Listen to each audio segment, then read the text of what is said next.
تو بھائی کل نزوا میں لگنے والی خطرناک آگ پر قابو پا لیا گیا ہے۔ بہت ہی زیادہ خطرناک آگ تھی۔ اس کی ممکنہ وجوہات تو ابھی تک نہیں پتہ چل سکی، لیکن یہ بتایا جا رہا ہے کہ اب اس پر قابو پا لیا گیا ہے، اور قابو پانے کے بعد کچھ اس طرح سے وہاں کا نظارہ ہے جو کہ آپ دیکھ رہے ہیں اپنی اسکرین پہ۔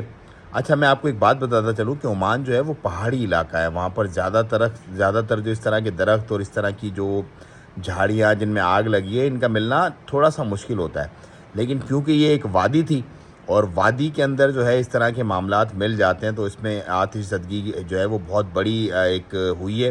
اور کیونکہ عمان ایک چھوٹا ملک ہے، اس میں چھوٹے چھوٹے انسیڈنٹ بھی بہت بڑے کنسیڈر کیے جاتے ہیں، کیونکہ اس طرح کے انسیڈنٹ ہوتے نہیں ہیں یہاں بڑا کائنڈ کول ایک سارٹ آف انوائرمنٹ ہے۔ اور جب بھی اس طرح کا کوئی مسئلہ ہوتا ہے تو پوری قوم متحد ہو جاتی ہے، بھلے وہ ایکسپیکٹس ہوں، بھلے وہ عمانی ہوں، بھلے وہ کسی بھی شہر، کسی بھی قبیلے کے لوگ ہوں، سب ایک ہو جاتے ہیں اور متحد ہو کے اس آفت سے نمٹنے کی کوشش کرتے ہیں۔ This is the good thing about Oman. اللہ تعالیٰ سب کو اپنے حفظ و امان میں رکھے، اپنی پناہ میں رکھے۔